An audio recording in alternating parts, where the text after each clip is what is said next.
Brown says, get that India. Big boy. Call an ambulance! Maybe call a priest! Oh, what a shot! What a shot! Campbell killer! Hello and welcome back to another edition of the Tip Sheet Podcast. As always, I'm your host, John, also known as Forty20.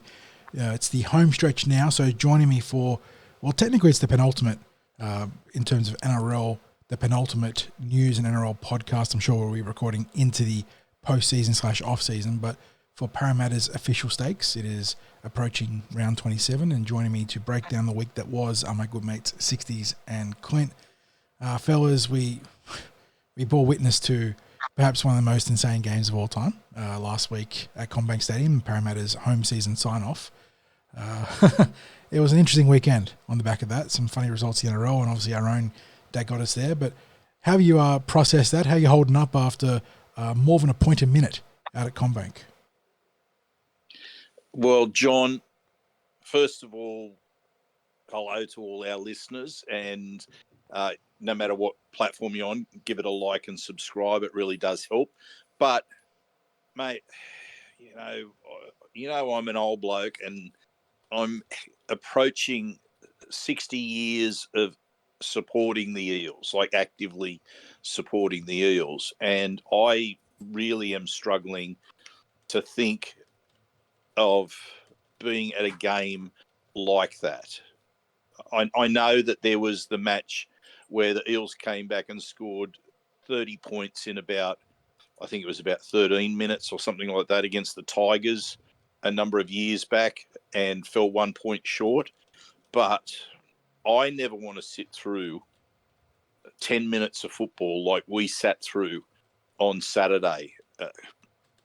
It was just horrendous. And as I kept saying to Clint and to Mitch, look at the body language of the players. Look at the scoreboard. It doesn't match up. It just doesn't match up, because from the moment that try, they let the first try in that period, the heads went down. But anyway, we're not going to talk all about that now. We'll talk about aspects of that when we get in further into the podcast. But look, I didn't get blown away yesterday by the gusty winds, mate. I managed to get through that.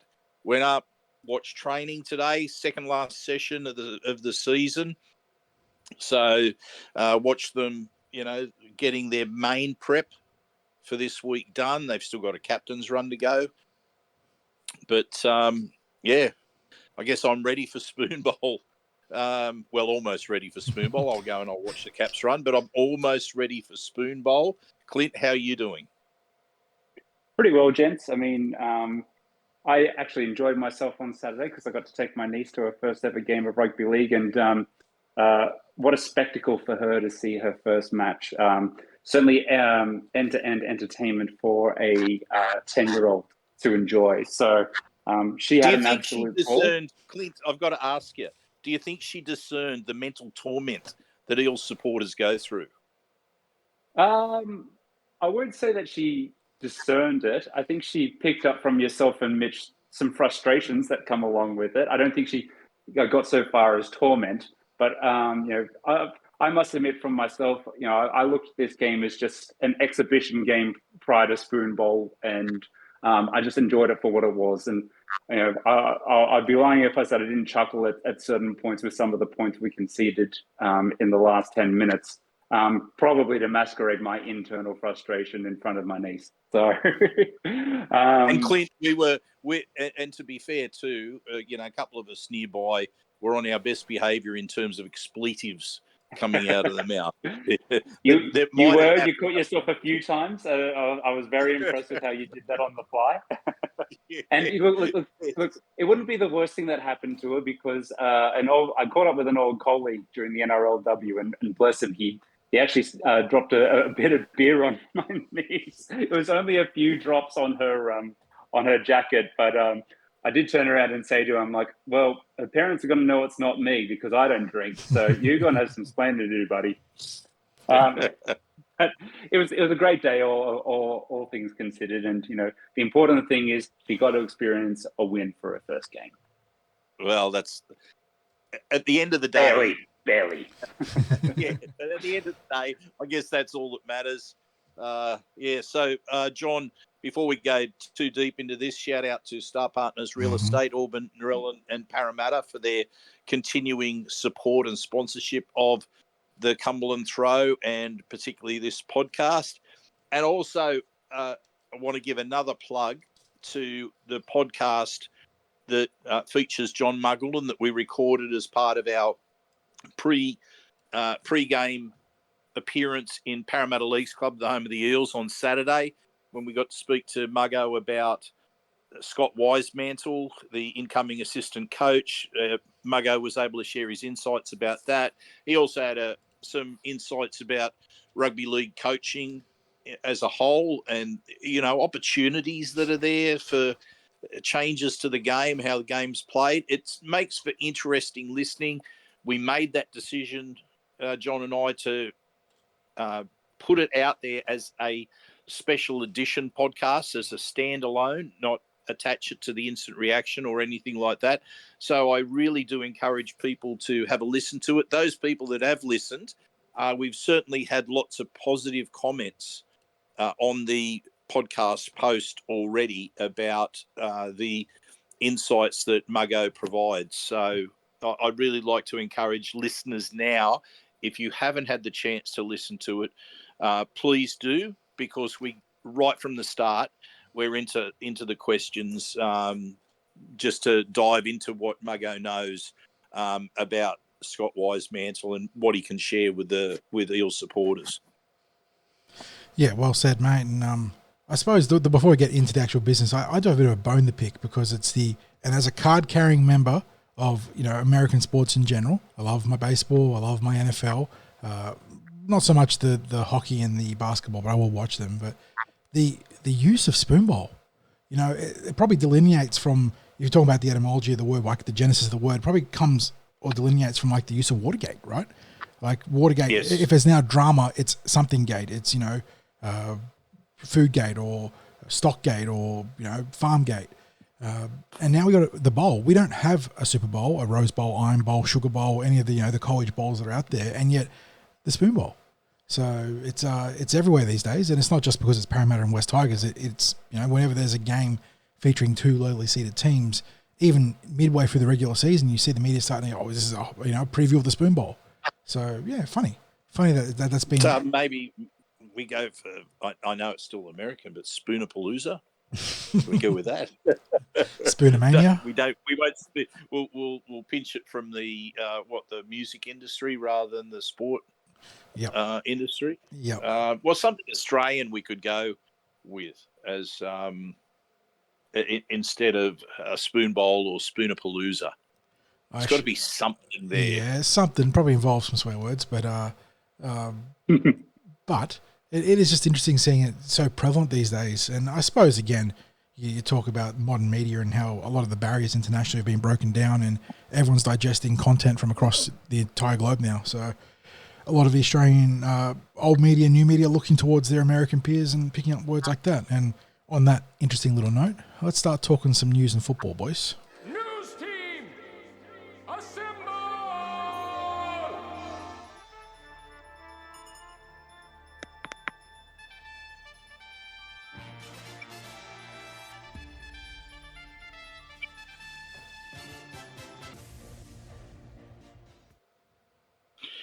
Well, fellas, we have a list now of confirmed departing players that was put up on the screens at Combank Stadium on Saturday. And for anyone that didn't see it, this is the players whose images appeared on the screen, and obviously plenty of people would be aware of it. So we had Ofahiki Ogden, and believe he might be going into the police force. Is that right?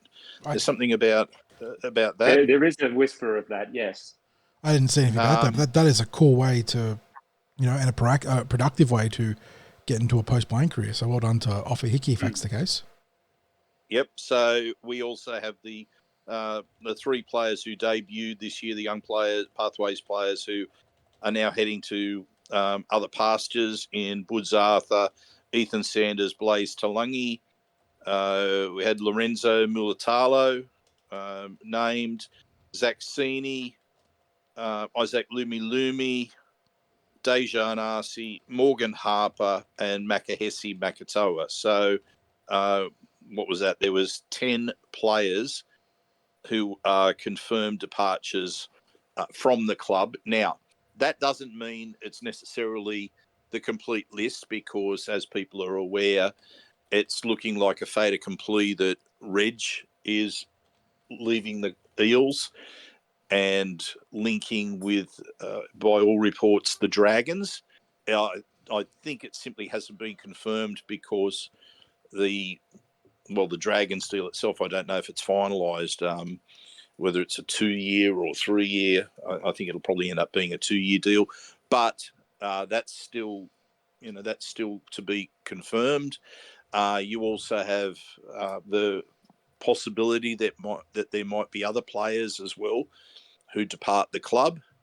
Obviously, there's been so many rumours of players that have been tapped on the shoulder and are either been testing the market or have put themselves in a situation where they've told the club, no, I'm not moving on, but we just don't know what's actually the truth to how many players might be on the lookout for a new club. But all we know at the moment is we can confirm those 10 players plus probably Reg, and we go from there. So, fellas, any comments you want to make about those the 10 players that have been named? Most of them we knew already anyway.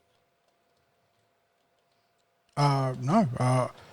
I suppose it points, the bigger thing, more so than any sort of top 30 implications, is that it points to a legitimate overhaul of reserve grade. There's going to be a lot of turnover. We're going to be looking, hopefully, to a lot of young players coming in and setting up that pathway that we've been talking about for years, that lifeline, production line of young guys that aren't all going to be NRL stars, but going to be handy NRL backups and maybe, forge their way into something greater along the way. But yeah, I don't think there's too many shocks in there. Most of them we knew ahead of time in terms of the high-profile ones, Ethan Sanders, etc. But yeah, I am keen to see what Coach Riles and obviously Nathan Kalis too, underneath him as his reserve grade coach, are putting together for their vision of the Reggies next year, because that's going to be an important step in a year where we aren't going to be able to recruit wholesale. And in saying that, we've spoken about some of the what we think is going to be savvy recruitment targets coming in for next year, perhaps, and what we've already seen as potentially good recruitments in the types of Isaiah Yongi and even Dean Hawkins. We're going to need the young guys to pad out that squad, and I'm really keen to see what that looks like next year. I'm ready for some change in reserve grade. Yeah, so we've and we'll talk about it in just a moment with the seasons that have wrapped up with the New South Wales Cup and Jersey Flegg. But Clint, what's your thought? Are we going to see more?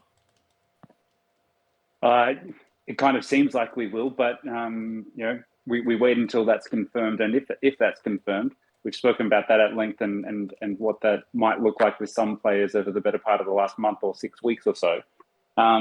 But much to the point that John made, it's exciting to see what's going to develop just underneath.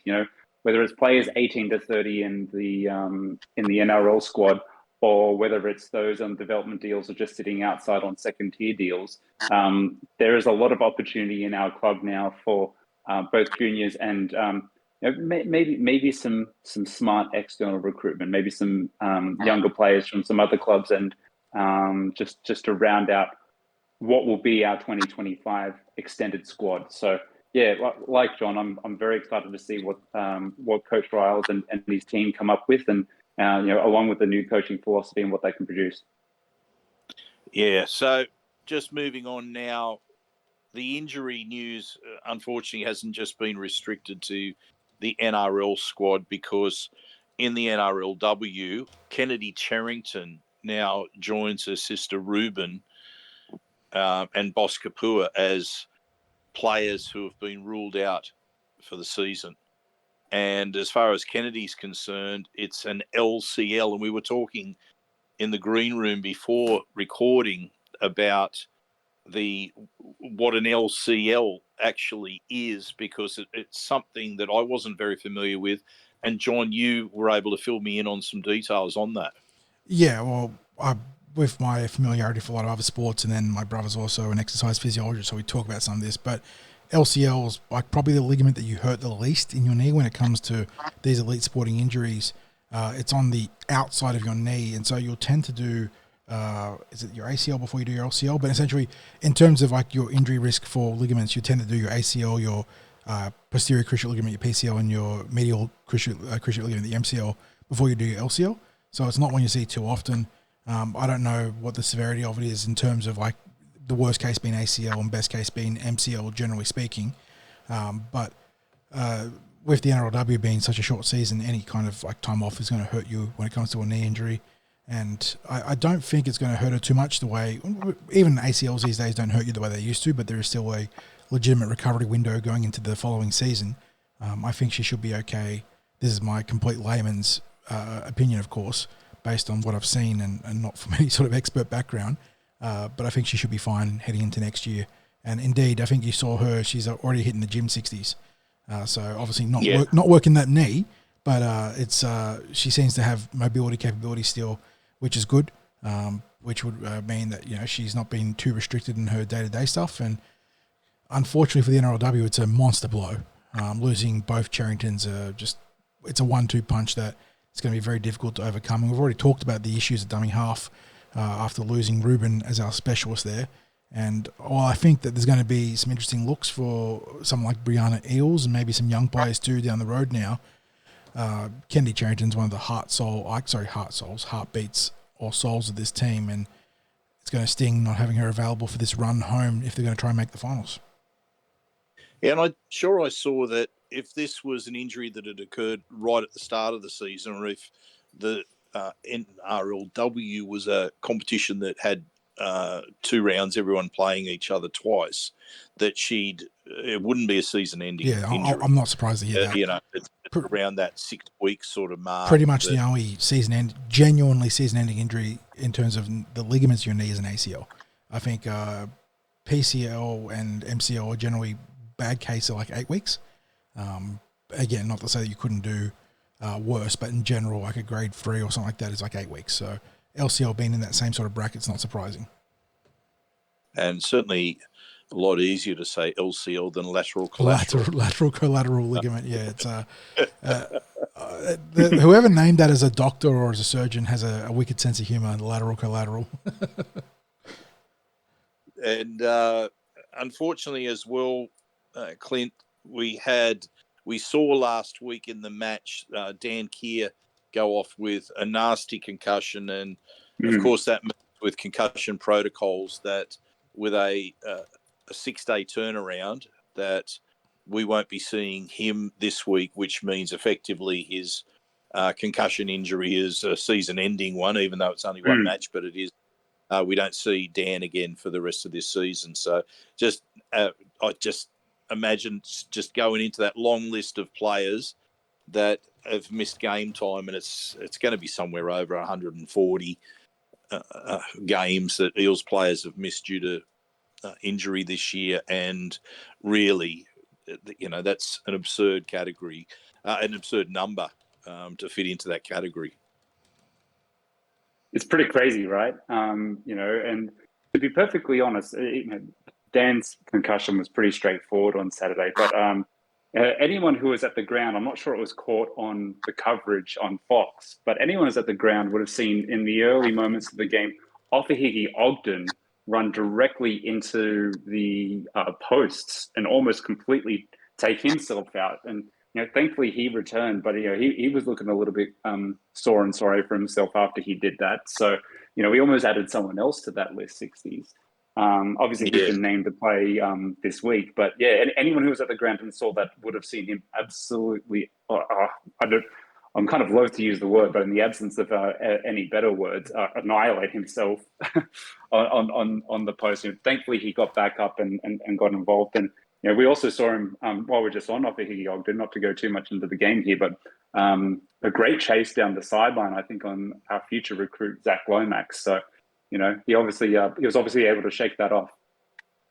Yeah, he had quite a good game off a Hickey, but now we're actually have reached that point in the season where the lower grades have finished their commitments. The New South Wales Cup and Flegg play 26 rounds. Well, their season lasts for 26 rounds. It's they play their grand final in those grades the week before the NRL grand final. So it basically means that they can stage their Australian championship game between the New South Wales Cup and the Queensland Cup winners on grand final day. But whilst the New South Wales Cup had, not the greatest finish to the season after looking like they'd recovered from early setbacks and seemed to be positioning themselves for a bit of a charge at finals football, the wheels fell off. But as for the Flegg, my goodness, fellas, they ended up finishing just 1 point short of fifth place, because it's only a top 5 in Flegg and New South Wales Cup. They finished 1 point short. The Sharks had a draw in their season, which gave them that 1 point advantage on the table above the Eels. And over the last 8 weeks, they managed to retain that 1 point buffer, and only would have required one little slip up and they would have been caught. But no, they managed to keep it. And the Eels, they were going to do some real damage. They won 14 of their last 17 games. It was just the most remarkable run. I can't recall off the top of my head how many in a row it was at the end. Was it something like 8 games in a row? But 14 of the last 17, arguably the form team of the Jersey Flegg competition. They won the last match. What was it, 40-10, something like that? Yep. Very, very, very unlucky. And as John just alluded to, he wants to see that reshaping of New South Wales Cup. Some astute recruits coming in, but also some of the best of the Pathways players. Well, you've got a Pathways team here with a number of players to choose from, and it'll be interesting to see if they can take that step up to senior football, playing open age football. Some of them got a taste of it through the season, but John, it was tough luck for the Jersey Flegg, wasn't it? Day late and $1 short. You couldn't get it much more epitomised in the form of a rugby league competition, could you? They're going to look back at their draw, and there's any number of games in that first 7, obviously, but then looking at even more recent results against the Canberra Raiders, and then a couple others where they'll be like, man, if we just held on, that much more, and then it would have been in there, and then making a lot of noise, not too dissimilar to last year where they were arguably the form team coming into the finals. They would have been 100% the form team coming into the finals this year. It's an important lesson too in saying that. And while going through and pushing for Jersey Flegg glory would be awesome, and we would love to be part of that ride with the young lads, it also now gives them the opportunity to steal a march on an upcoming preseason under a new coach in Jason Riles, and sort of touch base of the training staff and see what sort of KPIs and goals they need to meet in order to hit the preseason run. And we've spoken about this a lot on the Brad Arthur, and it's true of pretty much every coach, obviously, but you don't want to be having to find fitness in the preseason. You don't want to be having to hit certain skill levels and thresholds while everyone else is out there crushing it. Put you so far behind the 8 ball, and there's going to be a lot of kids in this squad that I hope that's the other thing we can talk about later down the road when we have a bit more insight, boys, is this big overhaul to reserve grade that seems to be coming. I hope it means that there's a big class of young kids in this preseason that are hungry and pushing to impress a new coach. So if that's the case, the silver lining here is that by missing out in the finals, they've got more time to focus on that now. Well, I wanted to throw something at Clint here. And so, Clint, I think there's the lesson there, of course, that you may not be able to win a premiership in the first month to 2 months of a season, but you can certainly lose one in that time. Mm-hmm. And then the other thing too, and I think it touches on a bit of what John just said, was you would hope that by just missing out that the hunger will be burning with a lot of these young players, because a number of them had success with the SG ball the year before. There are a number that were part of the Jersey Flegg as well. But no matter what their background in that regard, they would have been feeling that confidence that they had building and knowing that they could do some damage. They didn't give themselves that opportunity via the start to the season. So you got to think the hunger is going to be burning going into next year. There's a lesson learned about getting off to a good start. That should, wouldn't you say, that should stand them in good stead? Yeah, I mean, you'd certainly hope so. And I'll just add to what's already been said. There's 5 teams above them who are very happy that they're not featuring finals footy and just missed out, because with the way the boys were finishing, they were, as you rightly suggested, 60s, really going to give it a shake. So, but yeah, as you rightly alluded to, following that point, it is a lesson learned, and for that first 6 to 8 weeks, and I say this often about the NRL, it's a bit of a coin flip what can happen, because you don't quite know who's had a good off season and who hasn't in that period. It takes the sequence of that first 6 to 8 games to reveal itself. And as we know, within these junior grades, there's a lot of players coming up and down, and they might be prioritized playing SG ball as opposed to Flegg, depending on their age, and of any given year, right? So, there's a lot of ins and outs of the team, and obviously a new coach in there, and Jordan Rankin. While he'd be pleased with the positive record, he'd be a little bit disappointed that they didn't make the semis, of course. So, I think there's lessons not just from the players' perspective, which is a very obvious lesson, but I think from Coach Rankin's perspective, there's some good takeaways there in terms of the off-season preparation and the importance of getting off to that good start, and maybe pushing harder for certain player selections at that point of the year where players can go up and down grades quite easily. Yeah, absolutely. Now we might push ahead into the team list, because it's Team List Tuesday when we're recording. And John, you don't have to go through quite as many teams this week, so we've only got 3 team selections there to quickly go over. But let's take us through the NRL team list first. Yeah, 5 become 3 with no cup or flag this week in the NRL. As I sigh, the spoon bowl. Eels with a couple of changes this week. Clinton Gufferson will captain the team from fullback as usual. Mike Acevo, who can hopefully back up a fantastic game against the Dragons, on the left, with Sean Russell returning to play on the right. Boost the back line there. Will Penasini, Blaze Talangi unchanged in the centres. Dylan Brown and Dejan Arce in the halves. So Dejan's final game there as an Eel.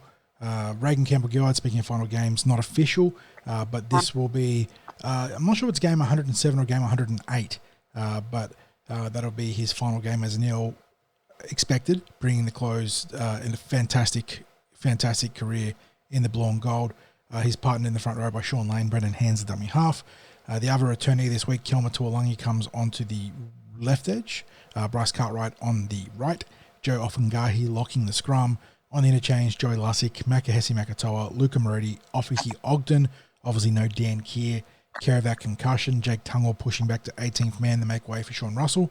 And he is joined in the extended roster by Matt Dury, Ethan Sanders, Hayes Dunster, and Witteramu Greg, who is back from suspension, but not in the top 17 right now. Good news, he said sarcastically, Peter Goff, the official, and you've got Chris Butler in the box. So we've had some tough games under Pete this year. Be interesting to see how he calls it against the West Tigers. Looking at that Tigers team, they're missing a few players too, boys. They've got some interesting ins, part of that young squad they had coming through the SG Ball in recent years. Heath Mason, they got Josh Fellerty from Manly there. Who else is there? It looks interesting. After that, it's probably not too dissimilar to what we've been seeing most of the season, but in the back line, a little bit of disruption there. So I don't know. It's going to be an interesting game. They've got a bit of confidence. Eels, well, I don't know what they've got. I don't know what they've got coming out of that Dragons game. Bipolar. That's what they've got. Yeah, it's a bit like Well, that.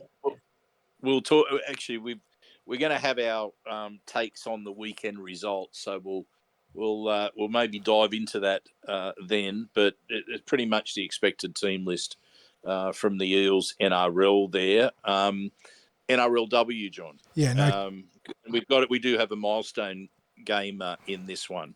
Yeah, no Kennedy Cherrington, and she brought up this milestone not too long ago this year, the 25th NRLW game for her.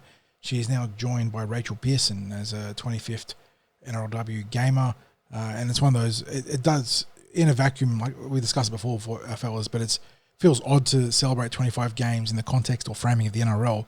But the way the NRLW works, it's every bit the milestone that you compare to 50, 100, 150, 200 in the NRL. So well done to Rachel, and she'll be in the 7 this week as part of an unchanged backline. Church at fullback, Faye and Donovan on the wings, Owen and Kelly in the centres. In saying that, Lindsay Tui must be putting a bit of pressure on some players in the backline there. She had a great little stint coming off the bench last week, where she is also again this week. But I wouldn't mind seeing Lindsay come into consideration for selection on perhaps the wing. But for now, unchanged backline, which means Toby Hiku and Pearson in the halves. Front row, Elsie Albert, Maddie Jones, Tanika Todd-Hunter. Back row, Chloe Jackson on the right, Mahalia Murphy captaining on the left. And then Brianna Eels getting the start at lock forward for the injured Kennedy Cherrington. That leaves an unchanged bench from last week. Rosemary Beckett, Tyler Amiatu, Jade Fanua, and Lindsay Tui.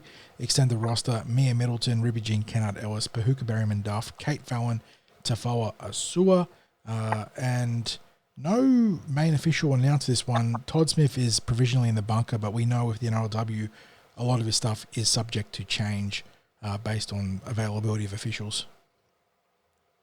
Yeah, and again, probably no real surprises with the team list that they've put out there, given the injury and the selections that Steve Georgalis has made in recent weeks. So we now get to the Harvey Norman New South Wales women's competition. Coming off the back, you talk about the manic result against the Dragons in the NRL. That one was less surprising than what we saw with the Eels, who have been struggling mightily in reserve grade in the Harvey Norman Women's Premiership, unseating the undefeated Wenty Magpies. We'll talk about that one a little bit later, but that's how we broker the introduction to this team list. So we look at the team sheet. Yasmin Baker's at fullback, Alicia Bell and Shay Shipton are on the flanks. Debbie Duahi moves from wing to centres this week, with Caitlin Pearden joining her there on the other side of the field. In the halves, Aaliyah Hamono, who has her second game in the halves after being centre for the rest or earlier parts of this year, making the jump into the playmaking role there. She's joined by Sarah Dimmick. No Pahuka Berryman Duff this week, although she is named as a reserve for NRLW, so that's interesting. Rashay Farmasui leading the way at prop, and she's joined there by Lasalio Cedar Payne, two big and powerful bookends. Ashley Pottinger looks to have taken over at dummy half now, with Fontaine Tafua and Talisha Maeva on the edges. Riverly Arlaw rounding out a very young back row. Interchange sees Bella Sanford, Liana Dimmick, Alita Namose and Rory Mueller as the interchange players. Tahila Var Luanga and Chelsea Makira drop back as the 18th and 21st players in terms of jerseys. Yes, and it's starting to look like maybe the lineup is settling a little bit, but I think we really need to, at this stage, dive into last week's results, because it's going to be interesting getting to that Harvey Norman women's result. But first, let's give the final takes on that insane NRL game, and we might throw to you first, Clint, because John and I have both done our instant reactions. So, any final word you want to add on that 44-40 result? 70 minutes, really good. 10 minutes, absolutely dreadful. Is it any coincidence that Clint Gutherson only played 70 minutes? I know he was taken off early, but correlation causation argument there. You cited when we're at the ground 60s and again earlier in the show that the body language of the players that last 10 minutes, particularly when the first try was scored, was that of a losing side, or the heads absolutely went down, and then compounded by each subsequent try that was scored within that 10-minute period. It's very easy to focus on the bad because of what transpired at the end there. But that being said, there was a lot of good that I didn't think some of the players that were in this squad were capable of. I had a level of confidence that we were capable of a win against the Dragons. But, at the point in time when it was 48-12, I was thoroughly impressed with what I'd seen. And given that it was a game that in the context of the Eels season didn't have much writing on it, I don't want to say I can forgive, because you can't forgive 28 points in 10 minutes. But you can understand why the foot was taken off the gas. We had Brendan Hands defending out in the half once Gutho had come off. There was even further mixture to an already disrupted team on the field out there. So, I can make a case without excusing the behaviour of why we saw what transpired, particularly because the Dragons still had everything to fight for. And the second you get a sniff, and you mentioned that you hadn't seen anything like it. I want to challenge that thought, because we saw, I think it was on Easter Monday, when New South Wales Cup was playing Wests, something not too dissimilar transpired, where in the last 10 minutes, the Eels didn't touch the ball at all, and I think West scored something like 3 or 4 tries to run away with it on that particular occasion. And that was when the New South Wales Cup were winless. And there's a handful of players who played in that game that played in this game on the weekend. So, some not so good habits from some players there. But that all aside, gents, I really like the fact that we were able to cross the line as much as we did. What was it, 8 tries, 9 tries in the end? I can't remember, given Dejan 9. Didn't have the best of days. 9 tries, didn't have the best of days with the boot. And that probably, you have an 80-90% kicker who probably kicks at that rate in this game. Well, I think the margin's probably just a little bit further along, that it discourages the Dragons' impetus to attack. But they were clearly close enough, and with the dramatic effect of pausing the clock inside the last 10, the last 5 minutes, adding a lot more minutes to the game that it otherwise doesn't throughout any other part of the game. It certainly afforded an opportunity for a surging Dragons side that had absolutely everything to play for. Again, I'm not excusing the behaviour. It was incredibly frustrating to see. Comical to effect, as Sixties can attest, that I was laughing at certain points in disbelief. But that being said, for a side that's been as poor as we've been, it's not surprising that we found ourselves in that position, given that we obviously clearly taken the foot off the pedal and felt as though we'd done enough to win a game in a game that ultimately had no bearing on our finish. The real game is this Friday night. Yeah, absolutely true with regard to having no bearing. But I guess, I don't know, I'm hoping that the players didn't feel like I felt after the game. I'm all for celebrating any win, because you don't know where the next win comes from. But I felt deflated at about that last 10 minutes. And that's just my natural reaction, was to feel that way. I hope the players didn't feel that way, because I want them to have a level of confidence that they can get the job done this week. Because whilst the result didn't mean anything, I think getting the win was going to maybe help the mindset. The confidence, for sure. The confidence, the mindset, the headspace, all of that. Absolutely. Yeah. But John, you and I spoke about it, and I said my overall take was that the Eels can't defend unstructured football when a team is just going for broke at the end, where for 70 minutes they're not able to regularly test the Eels' defence. I mean, don't get me wrong. I mean, we all saw the frailties that are there at times on the left side, but they've scored 2 tries in 70 minutes, and we've dealt with a lot of what their attack had thrown. But then all of a sudden, we can't deal with it at all. But they're playing this wild catch-up football. Everything's sticking, and we're just not handling it at all. It's like we can't find a way to shut them down, to slow them down. It felt like that Penrith game as well.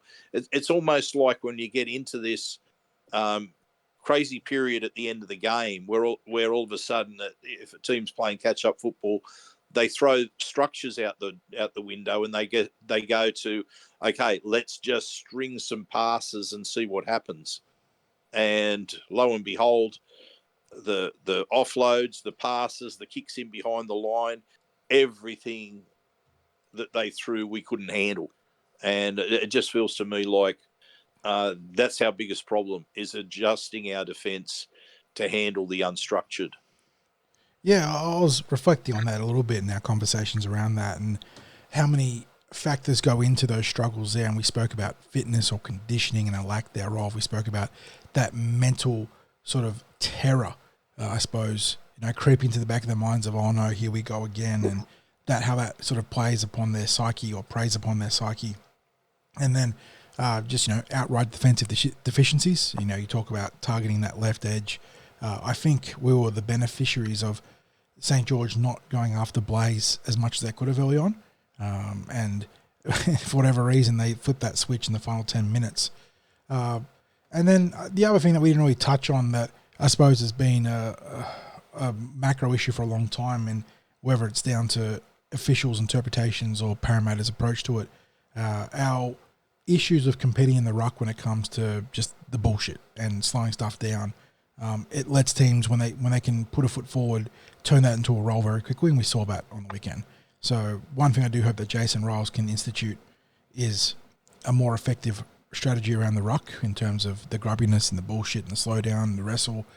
Even if that means taking some pills with penalties and whatnot early on, I don't know if it's enough to overturn some of the tip sheet stuff going on with referees and how they handle our games, but I do hope that they can help there, and that can hopefully help the team in those explosive matchups and maybe stifling that a little bit. So, yeah, I think what you're suggesting, John, is that we colour our play a little bit purple. Yes. Next season. Yes, maybe the royal blue needs to be a little bit more purple this year. Next year, sorry. Yeah. And then we can even fade the gold a little bit to be a little bit more yellow on a V around the jersey. And then, it will be a little baby Melbourne Storm branch over here in Sydney. But the other thing I was reflecting on too, boys, is we've seen that manic 10 minutes of football. We've been on the other side of that ledger at Parramatta Stadium, or some version of Parramatta Stadium in the past. It was a random Benji Marshall field goal.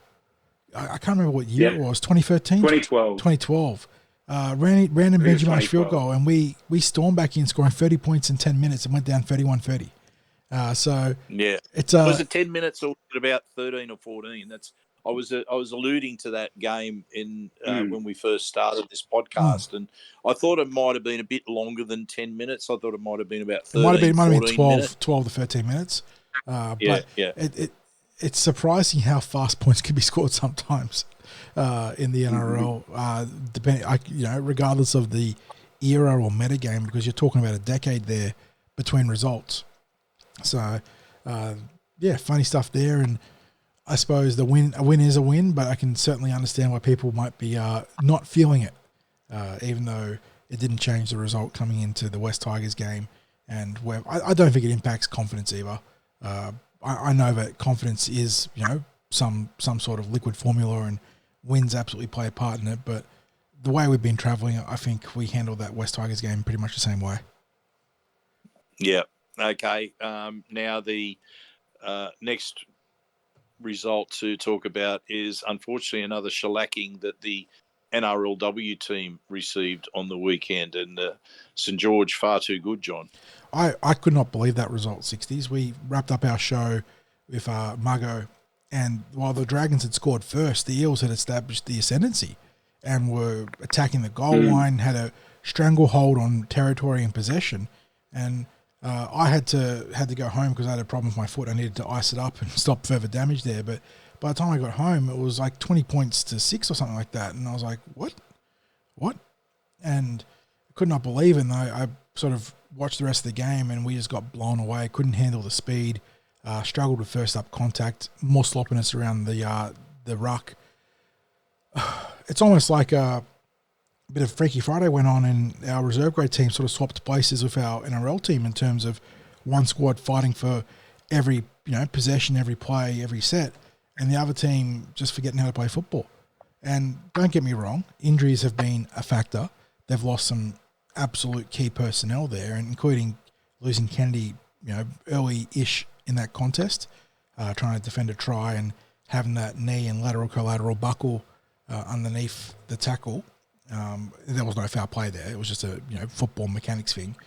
But yeah, it's concerning. And this is now, we spoke about it the week before, was the Newcastle game an aberration predicated on that incredibly disrupted lead up where the game was delayed for the better part of an hour? No, it wasn't. There are some legitimate challenges now facing this team that Coach Georgalis and the senior players and the players in general need to find a way to overcome. And it's going to be frustrating because the areas in which they're struggling are the areas in which they were priding themselves on in the first month of football. It's the effort areas, it's the competitive points, It's the real fundamental stuff of dominating collisions and contact and being the team that's more eager, and that carries you so far. It does. But when it wilts a little bit, you can get exposed. So they've got to find a way to reignite the fire. Yeah, Clint, John and I were, as he mentioned, over in the club at the start of the game. I got over to the game during the latter part of the first half. I must admit, when we were watching the game up on the big screen after we finished the podcast and catching up with a few people, but there were so many times where the Eels were coming close to scoring and couldn't quite get it done, and the Dragons were doing an amazing job of literally keeping the Eels from getting across by half a metre out or perhaps even less than that when tries seemed like they were certain. The thing that concerned me, however, for the rest of the game as I watched it, was I saw, similar to the week before, where it seemed to me that there was a physical disadvantage with the team, that the opponents looked and played a bit stronger and faster than what we were able to do. And I don't think this isn't a matter, I don't think, of fitness in any way. I think what it's a matter of was,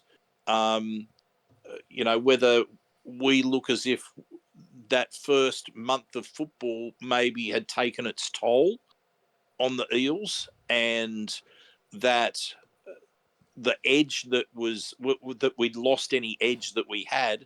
And because the two opponents the last couple of weeks, they looked fresher than what we did. They seemed to have an energy and a spark that we couldn't match in either game. Did you see it that way? Well, I mean, I certainly saw it, that opening half, the way you described 60s. There's a couple of swing moments that St. George defended really, really well. That, in the first month of football, we score in almost each of those situations. And we're talking about a different ball game. And, they kind of won that game there between minute 15 and minute 35 of the first half, St. George, because we had a bit of possession and we're controlling the play quite well, I thought, and we conceded a couple of tries against the grain and against the run of play that I think kind of knocked the wind out of the girls' sails a little bit. It's and speaking of exactly that, that performance against Newcastle is a bit of a come back down to earth moment, and I say that with the greatest respect because obviously Newcastle are the back-to-back champions, even though they've been out a little bit of form themselves, but. It would have knocked the girls' confidence around a little bit, and I think I guess the foundation of a lot of the wins that they have had this year has been asserting themselves physically early and then really going with it, and that Tigers game in particular, where it was obviously incredibly tight, it required them to play the full 80. And I don't think we should underestimate what that performance took out of it. Like, this is a side that ran last year, right? And quite comfortably so.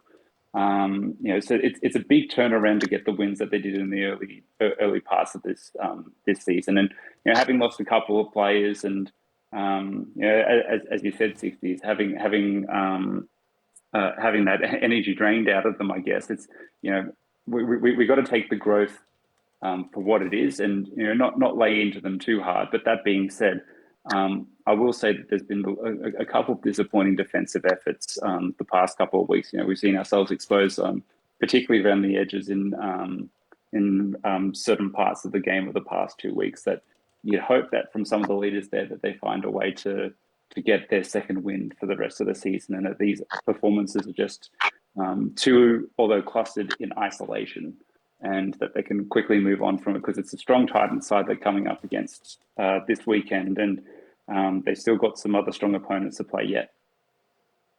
Yeah, and yet we also want them to be able to get the victory at home, because that's now 2 home matches that have been lost, and they've got the wins away from home at the start of the season. Let's get some of these home games across the line. We now move on to some matches that really weren't friendly in terms of times for us, and for us to be able to go and see live. So we might just have to go a little bit quickly over them. The New South Wales Cup, that was on at a time where we were involved in our Parramatta Leagues Club appearance, and the Dragons running out winners comfortably, 38-12. John, did you get some feedback from some of the fellas who were there at the game? Yeah, I think another solid outing for young Ethan Martin. He scored a nice little individual try for scrum. So he, in between that disruption of the injuries that probably stifled some momentum he had midway through the season, has put together a really nice closing run to the year amidst all the struggles for the Cup. And he's a player that hopefully can carry that momentum into a preseason. And I'm not expecting him to vie straight up for NRL contention, but really add some depth to that NRL backline into the Cup. And beyond that, I think the Eels, just you look at the roster they put together, boys, and they were extremely low on troops. And it's not a surprise the Dragons ran away with it. And I think that squad has... They ran out of gas a few games ago, I think. And they did very well to fight back and be in finals contention about 2/3 through the season, given where they started from, and they were legitimately in finals contention. In fact, they were banging on the door of a top 6.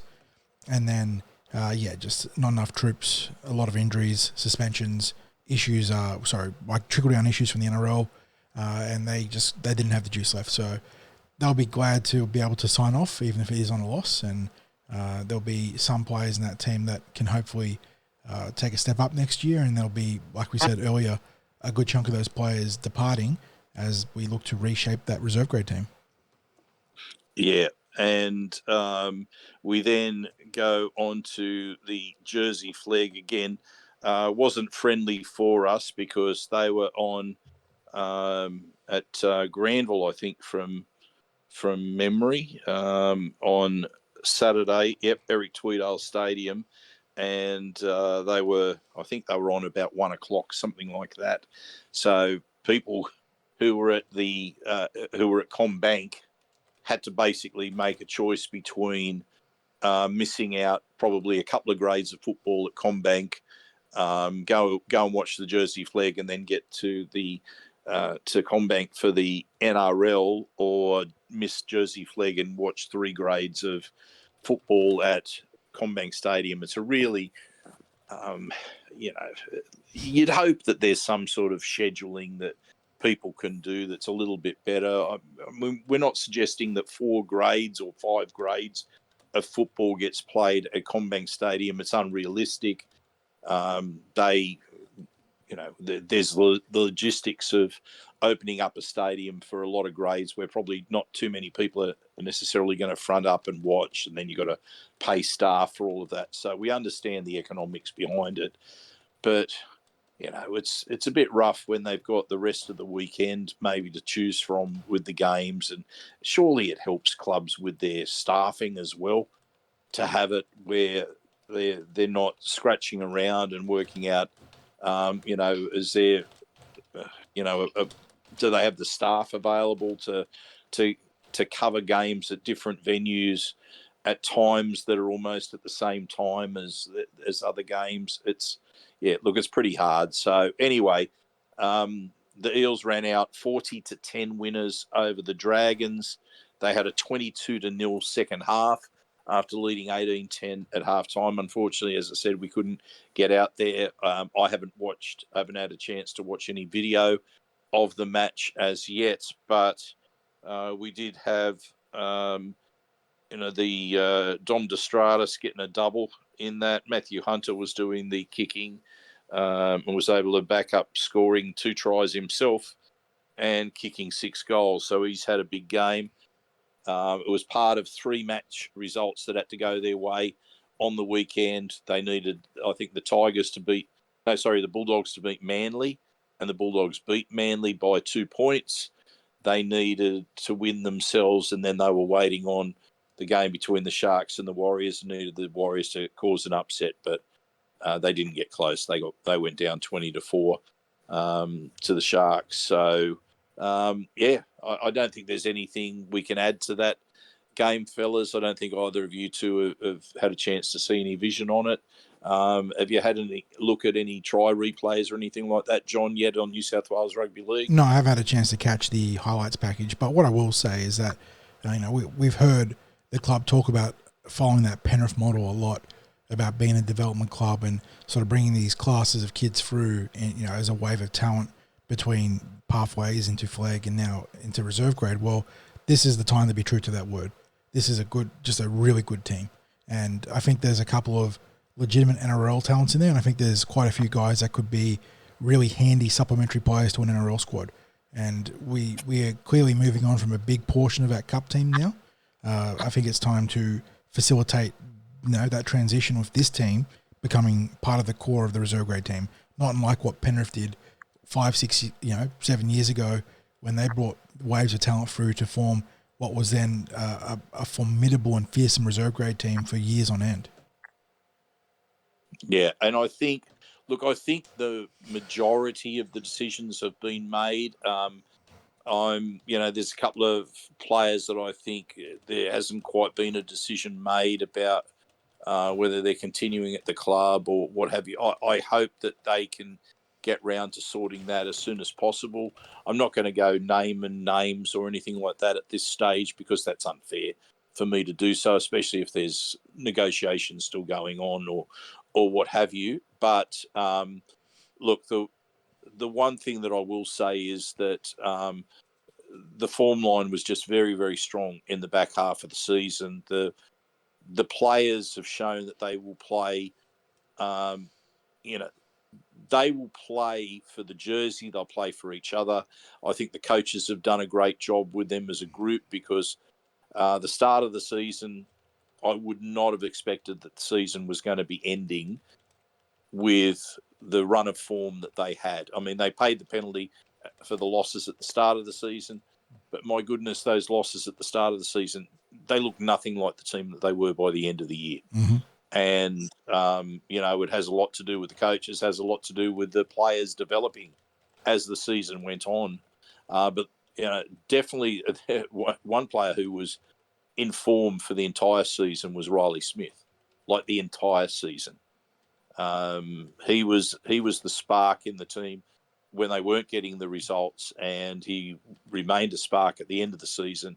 And there were plenty of other boys who can hold their heads high as the season developed. But I think he's a shoe-in for the player of the season for Jersey Flegg. Clint, anything you want to add to comments about Jersey Flegg? Oh, not overly, nothing that hasn't already been said, but, it's kind of crazy that and granted, it's a much smaller competition. You have a team with a positive record with 14 and 10, and they're not competing in final series. Whereas, in the NRL, that's good enough to potentially be fourth or as low as like sixth. So it is what it is. But I think the boys, irrespective, they can still hold their heads up high. And, you touched on Riley Smith there, who's been absolutely phenomenal. John alluded to a bunch of players who've obviously been in our development systems for a while now, having the opportunity to kick on to New South Wales Cup and potentially beyond. Big off season coming. Yeah, and look, I should also mention we had some players that came up from SG Ball, and some of the season really did start to kick on and move along when there was those inclusions from SG Ball. So, shout out to those players that were elevated there also, and some of them, because they were SG Ball eligible, there's some real potential going forward. Now to the Harvey Norman Women's Premiership, John, as you alluded to, the most Parramatta result ever. Yeah. The result that we just did not see coming at all, because you had the Winnie Magpies, who were demolishing teams in taking up that position at the top of the table, being undefeated up to that stage. Home game at Ringrose Park against the Eels, and you end up with a 12-10 scoreline to the Eels. So not only did the Eels get the victory, but they restricted the Magpies to 10 points. And their last try basically came in the last seconds of the game. The Magpies, they had a chance with a conversion from out wide to get the draw, and probably thankfully didn't get the draw, because that, like from the Eels' perspective, and even though there is a relationship between the Eels and the Magpies, you've got to say that it was a remarkable result. And kudos to the girls, because when you go through some of the stats, it's like there was a slight improvement, John, in completion rate, not massive, not massive by any means. Like, it was 67%, but it's a lot better than the 50% that they've had. And again, it speaks to the talent that's in the team, that if they can get to these bare minimum metrics, they can compete with the best. Yeah, and look, they were still, the Magpies were still doing some damage, more line breaks, more tackle breaks. But the Eels, and this speaks to what you're talking about, John, the average set distance was greater than what the Magpies could get. It was like an extra 5 metres there. The Eels had more offloads. The Eels had a better kicking game. But when it came, and then interestingly, the effective tackles percentage was greater for the Eels than the Magpies. So their defence really picked up, and it was, even though they had more missed tackles than the Magpies, the ineffective tackles was a big difference. The Magpies at 16, the Eels at 7.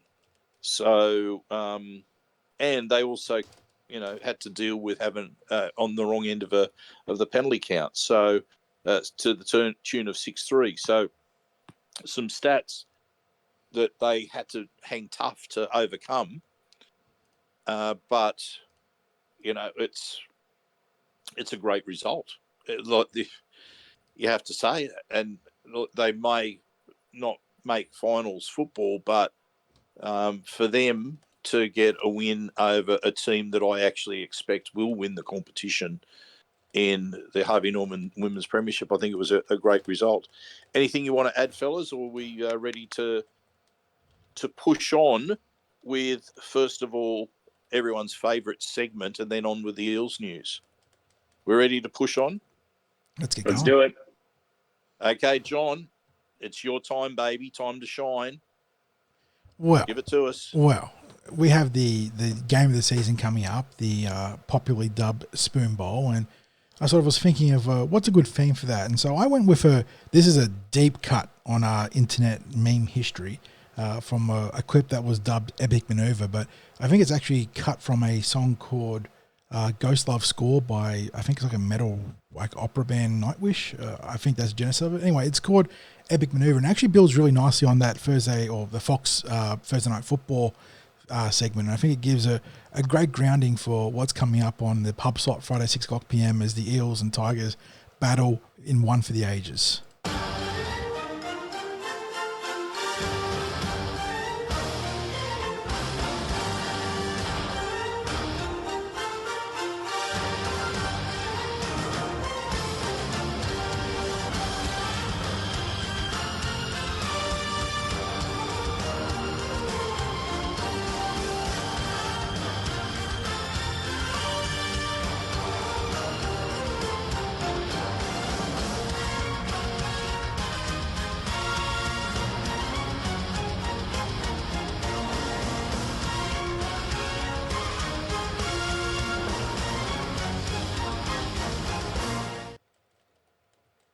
DJ 4020, you've done it again, mate. And I now feel so strongly about this that when we do our preview podcast on Thursday, when we get to the NRL preview, that goes in. That goes in just before the NRL preview. It is the pump-up music for something it's something that's deserved of a match of that status. And I've been thinking, you talk about we can't call it Spoon Bowl. We can't call it Spoonerpalooza. In Australia, we like to call things the something cup. Does the Spoon Cup sound... it seems to fit a cup and a spoon. I don't know. It's a Spoon Cup. Well, surely we should go to the PV office. He can make the Everest or something like that stick for the Spoon Bowl and give us some sort of gimmicky title on $1 million, like Racing Australia or Racing New South Wales. Yeah, I'm sure. I'll tell you what. Let's throw it over to the listeners. What can we call this? Because it has to. The Mariana Trench. There you go. That's a Pacific touch. That's beautiful, actually. The Mariana Trench. If you can do better than that, make sure you hit it in the comments. Can you do better than the Mariana Trench? Because this has to stick, not just for Eels Tigers games in the future, but whoever is competing in a game that has the bearing on who gets the spoon. It's probably going to be, it almost might be like Halley's Comet, where these sorts of matchups only happen every so many years. It might be another, who knows, might be 1 year till it happens again. It might be 25 years before the draw spits out the bottom two teams playing each other in the last round. Maybe you get it in the second last round or the third last round and they'll still call it that. But to get it in the last round, yeah, it deserves a special name. Mariana Trench. Yeah. It's not quite an Australian flavour, but I'm just trying to think of how low can you go, and you don't get much lower than the Mariana Trench. No, you probably don't. So, yeah, as I said, you've done it again, mate. So, seeing as though you're on a high there, let's get into the weekend wrap with all the results. Oh, boy, we got some stuff to talk about. Okay, round 26 of the NRL. North Queensland Cowboys holding on against the second-string Melbourne Storm squad, 38-30. Manly Warringah Sea Eagles knocking off the Bulldogs. First home loss of the season for Canterbury, 34-22. Well, this game wasn't short on controversy. I think for the first time in a long time, the Dogs were on the wrong end of some calls in this one. But the Sea Eagles, too strong there. Penrith, speaking of too strong, way too good for the Rabbitohs, 34-12. Eels and Dragons playing out that wild one at CommBank Stadium we spoke about already. Wayne Bennett shaking things up in the back line ahead of the game against the Broncos, and it paid off big time. 40-6 winners over the Broncos in, well, we're using the bowl term, the Brisbane Bowl. That one there, they're claiming home or stomping ground rights there. Sean Johnson signs off a winner as a 30-28 victor against the Sharks. His current club, his former club, and his former club, I suppose, been a Warrior, Shark turned Warrior. And then we see Newcastle too good for the Titans, 36-14 at McDonald Jones Stadium. And then in a real big dose of controversy here, the Canberra Raiders keeping their finals of hopes alive on a less than a thread, because of the we'll talk about the hypotheticals required for both either the Raiders or the Dragons to make the finals now, but they beat the Roosters 14-12 in a game that, well, it wasn't short on drama. Elliot, Whitehead, Brandon Smith, the coach himself, Trent Robinson, popping off in the post game.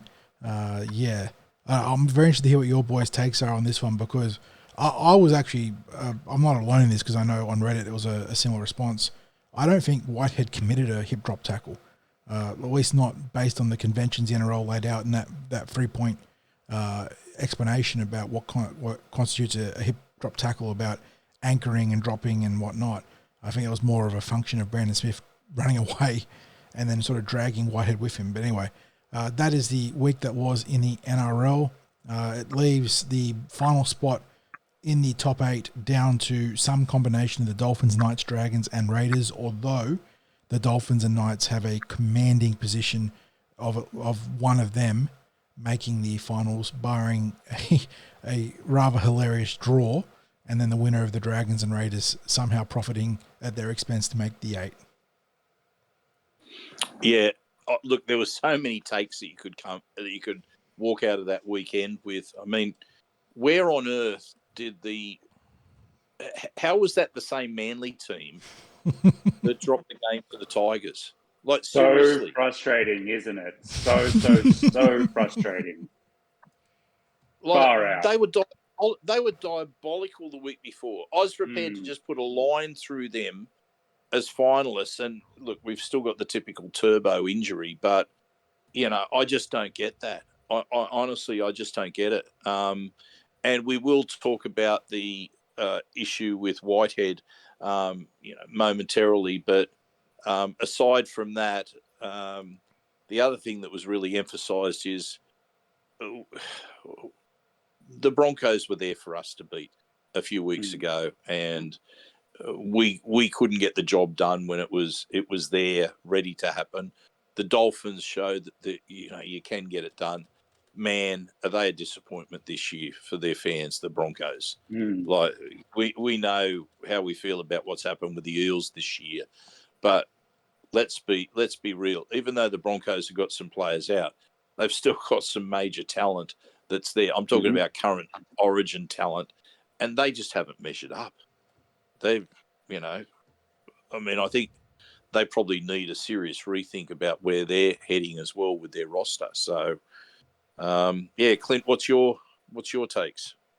Well, just as an addition to your comments on the Broncos there, I've said to a number of people over the better part of the last 3 or 4 months, the Roosters are the Roosters. Sorry, geez, the Broncos are the Eels 12 months behind in terms of the last couple of years. Made a grand final, lost to Penrith, have an underwhelming season the year that followed. Is their coach following them out the door the year after with Trent Barrett to replace them?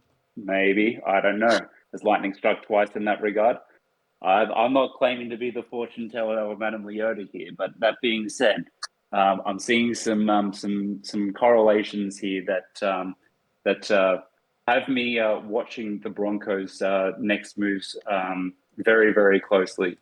That being said, as well, a high point in some of the other games. How cool to see Sean Johnson go out a winner and in the manner he did against a former team. I think there was a picture that was captured on Twitter of him lining up his final conversion just with an ear-to-ear smile on his face. And, I think that's something that warms the heart of any neutral rugby league fan. Obviously one of the game's real good guys. And, it's a shame that he couldn't have achieved a little bit more team success. But in terms of his own personal accolades and what he managed to achieve on the field, he's got a pretty impressive career sheet and career to look back on. So well done to Sean Johnson. It was very satisfying seeing that last 3 or 4 seconds, I think, ultimately when the try was ruled, to give the Warriors the win. Yeah. I mean, what can you say about someone who's been, provided so many highlights in his career? John, can you take us through the NRLW results now? Yeah, so in the NRLW, which was round 6, the Sharks continue to stretch their lead out over the top of the competition, 22-6 victors over the Titans. Eels went down to the Dragons 42-14. Newcastle Knights seem to have found their second win on the back of that win over Parramatta. They backed it up into a 34-6 victory over the Tigers at McDonald Jones. Broncos also continuing to find their stride and really opening up now, 38-12 victors over the Cowboys. And then the Roosters, 34-20 winners over the Raiders at Allianz Stadium. Yeah, so, Clint, what was your main take from that round? We've already talked about outside Parramatta. Well, I mean, I didn't get a chance to see any of the other games, obviously being out of Parramatta all day on Saturday. And like many of us, I'm sure had Father's Day duties. I had it both sides of the family, both my father and father-in-law. I didn't catch any of the Sunday action. But that being said, obviously the form of the Sharks, being the undefeated side of the NRLW competition, they seem to go from strength to strength and proving to be quite the formidable opponent. The Titans side, they're no slouches themselves. They've been quite competitive the last couple of seasons. So, we're seeing some former Eels there doing their thing. The likes of Taylor Preston's been very impressive, and obviously Tiana Penatani's in very good try scoring form. So, to me, they continue to be the story very obviously for the NRLW season. John, I guess for me, one of the main things that came out of the weekend was around Jamie Soward. Yeah. The Dragons coach, and that they've informed him that he won't be the coach next season. And he will, however, see out the remainder of this year. Yes. Which I guess if you're going to part ways with a coach, I actually prefer that than saying to the coach, well, have a mid-season sacking. You know how I feel about mid-season sacking. I guess I don't think there's any ideal way to part ways during a season, but I guess if you're only a couple of, 2 or 3 games away from the end of the year, maybe it's not going to make any difference. But, geez, they've held him accountable very quickly in this year. Yeah. If you want to call it being held accountable. Yeah. Obviously, they feel like they need to go a different direction. It is interesting, though, because Soward seems to have a legitimate passion for developing the women's game, and he was completely invested in trying to get the best out of that St. George setup, and obviously they felt that it wasn't good enough, even though the team has obviously had a great win against the Parramatta Eels. They wanted to go in a different direction, and it's always tough because from the outside looking in, you're not privy to all the details, and was he meeting certain standards internally, and what was the feedback from the playing staff and the auxiliary coaching staff, we don't know. But as a neutral on the outside looking in, he was very passionate about it, and it's a bit of a surprise, and it'll be interesting to see what he does next because he was pretty invested in it. Well, you got to wonder, have the expansion teams sorted out their coaching? So, maybe there's a gig awaiting him. Certainly someone with his experience in coaching in the NRLW might be in demand in comparison to maybe someone who hadn't had that experience. So maybe one door closes, another one opens as far as he's concerned. Okay, now coming out of that weekend that was in the NRL and NRLW, we've got some news floating around. And John, a Tigers confirmed signing and a rumour. Yeah, so Royce Hunt, who was given, this obviously was happening in the background, he went from being given permission to negotiate elsewhere or not seeing out the last of his deal with Cronulla to signing a 3-year deal with the West Tigers in short order. So clearly it didn't just happen immediately. There was a lot of work done in the background and lead up to that. So the Tigers bolster their forward pack with an impact forward from the Shire. Although we spoke about the 60s, bit surprised, Royce Hunt is not a spring chicken. He's been around a bit longer than most people would realise, and if you check his actual age, he turned 29 this year. So just turned 29 in August. So he's not to say he's not going to be a good contributor for the Tigers there, but this is probably his last window of prime time contribution.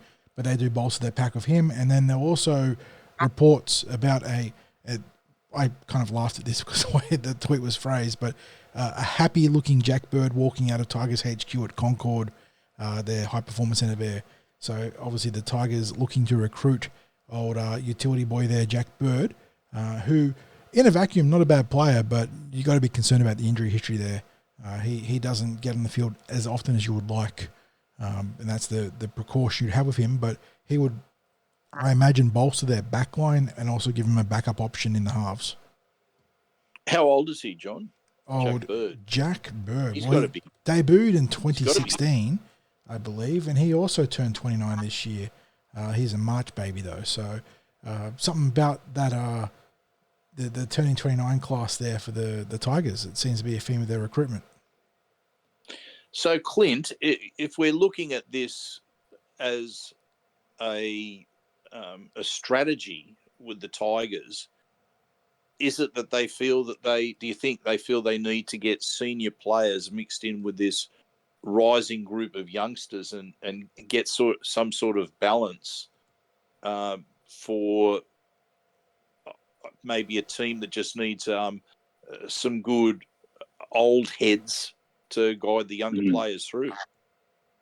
Yeah, I think so, Sixties. And it was Daniel Anderson who said many, many, many years ago, the importance of having a certain number of first grade experience players in your squad, a certain number of games, or I guess a minimum number of games to win a premiership. And obviously the Tigers have a lot of talented youngsters coming through there, and they've much like ourselves and Penrith, their path to success is following the development pathway, and they've got some really good kids there within their system. They've made some pretty solid recruitment decisions in the likes of Jerome Luai and getting Taruva from Penrith across as well. So, I dare say to help balance out that squad, because 27 rounds now that the competition is, less the 3 buys. It's quite demanding physically, the game of rugby league, as we all know, even more so for kids that are coming in and have under 50 NRL games, first grade experience. So it makes sense that they get some players with some experience in, but it matters that they're also the right types of players. Royce Hunt probably is someone who fits that mold because he has had player availability, but as alluded to there before in relation to Jack Bird, his regularity in which he's on the field isn't what it was during his Sharks tenure. So, obviously he's a guy that's achieved a premiership, and I think he's played 1 or 2 State of Origin games as well. So, he's got some of that big game experience, albeit much earlier in his career. But it's a bold strategy, Cotton. Let's see if it pays off for them. Yes. So we have to assume they haven't overpaid as well for an older player. So maybe they got them for the right price. But John, now you've touched on this, and something that we were going to talk about, the Elliot Whitehead, the sin binning, the suspension, the reaction to Trent Robinson. It's quite a furore because the Englishman now finishes his stint as an NRL player with a suspension, and it's certainly got the sense of bizarre about it as well. Yeah, I've popped off about the hypocrisy of Trent Robinson in the past, and I feel I've been justified. But he probably went a step further than even he has before. This is the man that has been coaching Jared Waerea-Hargreaves and Victor Radley, and the team that signed Michael Jennings too post legal issues. So they haven't really got a moral ground to stand on here.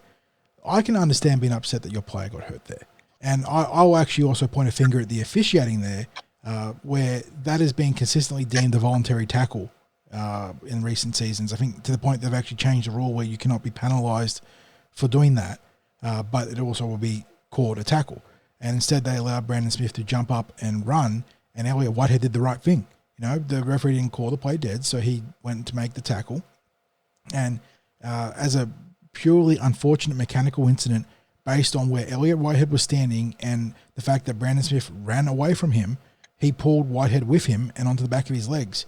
I was stunned that Whitehead got sin bin, let alone copped a 2 or 3 week suspension. I can feel it's, once again, the MRC completely conflating the outcome of a result based on the actual mechanics of a result, which is when they have put out these missives in the middle of the season. This is what constitutes a hip drop tackle. Here are the 3 points to check if this is a hip drop tackle. And then they follow that for a couple of weeks, and then now they play, darts with who's getting what in terms of charges. So Whitehead very unlucky in that regard. And then obviously the full story to it where he goes post-game to find Robinson and Smith and apologise for what happened, because Smith seems to, I believe via the podcast he has of James Graham, I think there's reports that I think he might have just torn pretty much everything in his knee. We talked about how rare it is to do the LCL. I think he might have just torn everything, like PCL, MCL, ACL, LCL. At least that was the reports I saw filtering around on social media. So obviously a horrible outcome, but it's also worth reminding that Smith hurt his knee prior to that, and that was the literal straw that broke the camel's back.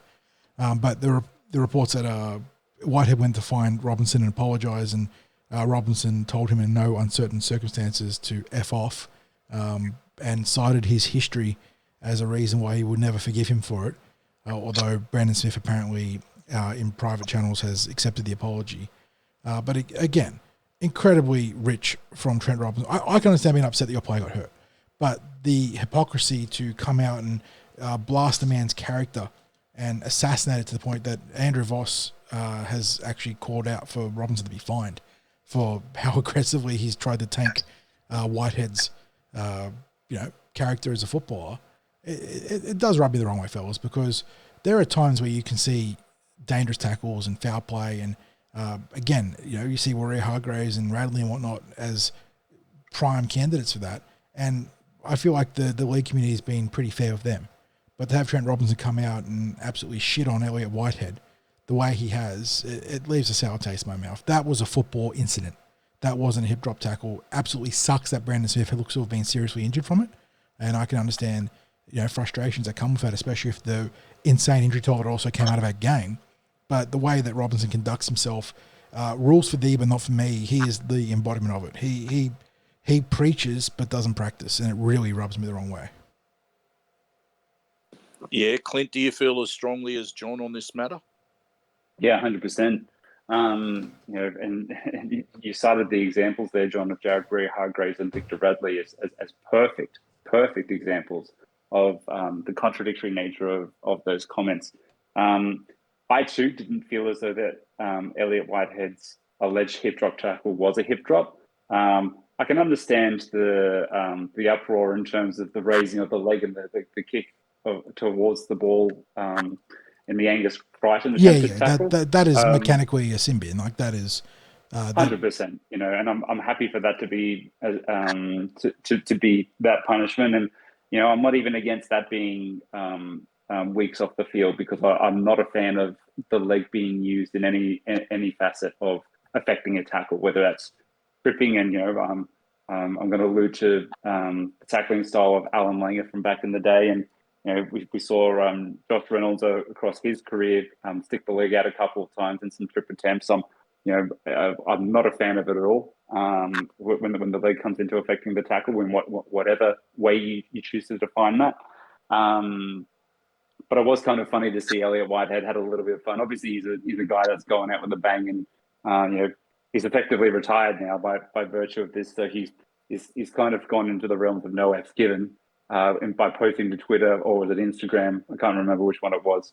But the famous English rugby league commentary of "send him off," dubbed over his attempted tackle with the leg on Angus Crichton. I thought that was some good fun and a good way to, poke a little bit of fun and ingest at at the uproar against his quote unquote antics throughout the game. Quite clearly the alleged hip drop tackle was taken too far in terms of an officiating capacity. But Trent Robinson's reaction was completely over the top, and Aiken of someone who was just looking for something or someone to blame, and Elliot Whitehead was in the way. Is it just as well that, I've got a certain thought on this about making comments about individual players in other teams, and John stressed, especially when it gets into what could amount to be like a character comment, a character assassination. But should coaches be making derogatory comments about players in opposition teams? Is that the realm of a player? And we know that Ricky Stewart had an issue before as well with Jamin Salmon and some personal comments that are made. Is it just? I don't know about you, but it's a bit on the nose to me, and you don't want to necessarily talk about censoring coaches from making comments, but I don't know. I feel like that's an issue that I think it could, maybe it does need to be addressed. I think so. Have your grievances behind closed doors if it's going to be personalized. But airing it out in the media like that, it's at the very least in poor taste.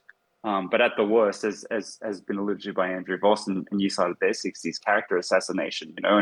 Are we potentially going into the realms of defamation with some of these things? Because I think it was cited by one of the Daily Telegraph or Sydney Morning Herald journalists that Elliot Whitehead's record, it might have even been Vossi himself, it's not as though his suspension record suggests or supports the claims made by Trent Robinson. Again, this is, as I said, this is akin to someone who is looking for someone to blame in the moment and is quite frankly having a dumb spit. So, you expect a level of decorum as is dictated by the code of conduct and the way in which coaches are fined for the way in which they manage their post-game presses. I absolutely think Trent should be fined, because it's in not fining him, we are saying and permitting this behaviour as acceptable, and I don't think that that's right. John, is he likely to be lashing out in frustration with the fact that he's had significant injuries happen to his team, like late in the season, and it's just, he's feeling the pressure? Because they, what have they lost now? They've lost Brandon Smith. They've lost Sam Walker, Victor Radley. Yeah. And who was the other player that's maybe only a week? Nat Butcher. Yeah. So that's four players that they could be without in this upcoming final round. But then you've got players that are probably going to be out now for the final series. So, John, is it that he's got upset about these injury blows and he's just let loose, or do you think he's the sort of bloke that would come out and make a similar comment a day or two later when the dust has settled, that he still would have come out and doubled down? I think normally you'd afford any coach the benefit of the doubt on the back of a result like that, where you lose that many players in what can only be described as carnage. But it's not even the first time this season we've seen the mask slip a bit from Trent, going back to Vegas, where if the reverse had been true and it had been his player alleging that they'd been racially slurred, he would have been tossing the toys out from the cot. Instead, he got very defensive and said, I'm essentially trying to deflect and not buy into anything of it. But we've seen him, as we saw this weekend, and we've seen in years past, when the shoe's on the other foot, he will go on the offensive. So no, I don't think he gets the benefit of the doubt. I think there's form here now. He just likes it. I mean, look, it is a cutthroat business, and whatever pressure you can put on officials and the governing body by doing this, you can do and sort of write it off as the equivalent of a tax expense, I suppose, when it comes to goodwill. But it clearly works for him, even if it is hypocritical to the neutral pundit, because that really leaves a bit of taste in my mouth. The way he carried on, but again, it's not the first time he's done it. And normally I would allow a coach, some leeway when it comes to this, but he just has enough prize to show that this is who he is, and he will just go out and attack people, but only when it's against him or for him, whichever way you want to spin it, and do the opposite when it's his players, because his players never do wrong. His players need to be protected. And I suppose you can argue that's a good coach too, but I don't like it. I really don't like it. Yeah. And okay, so we've touched on their injuries and their woes heading into the finals. A couple of suspension pieces of news that theoretically could upset the apple cart in the final round, although it's probably, at least in one of these instances, it's not going to probably impact where they finish. But Bronson Sherry's copped a suspension, so he misses the final round for the Dogs. And we've got Kafusi for the Dolphins now. He's seeking a downgrade to his suspension for this round to try to be on the field for the Dolphins in what is a critical match for them. And we'll talk about these key round 27 matches shortly. And just before we get to that, just a bit of news that Aaron Woods has retired. Clint, he's pretty much got his post-football stuff sorted out by the looks of it. He's been in the media for the better part of the last 2 seasons. It's obviously been a very deliberate career transition plan for him. By his own account, he spent this year and continued this year at Manly simply to be there as support and fill in. And largely, it was, I believe, it was a second tier deal that he was on. So he's obviously been very aware of his career winding down and made moves in the media space, which I'm sure we're going to see more of him and probably hear a little bit more directly from him now that he's removed from clubland. Yeah, absolutely, and we wish him well with that. And now let's finish off with a couple of key round 27 matches, because it's, I don't know, we've got the Mariana Trench match, the Spoon Bowl between the Tigers and the Eels, but there are actually what a great call. There are actually some great clashes for this final round in the NRL, such that it's, it really comes down to determining who makes the final 8. So you've got all those teams that are in contention. There's 2 games, 4 teams, where it's going to be determined by the matches this weekend. Those ladders placing. So you've got the Dolphins, who are currently in 8th place, taking on the Knights, who are in 9th place. You've got the Dragons, who are on equal points to the Dolphins and the Knights, but in far worse for and against, taking on the Raiders, who are also on equal points with those other teams, but even worse in their points differential. So the likelihood is you'd have to have a draw between the Dolphins and the Knights to allow the Dragons or the Raiders to jump ahead of them. But I guess stranger things have happened in rugby league, boys. So I said in the green room, for our listeners, I said in the green room, it would be the most rugby league thing ever for the draw to happen and for the Raiders to win away against St. George and find a way into the finals. Yes. Will that happen? It's obviously very unlikely to, but of everything that could happen, I would not be surprised to see it, no matter how low percentage it is. And I guess it comes down to the fact that the Dragons really let their opportunity slip in going down to Para last weekend. I mean, of all the teams, they were probably in the best position coming into these weeks, where it was completely in their grasp.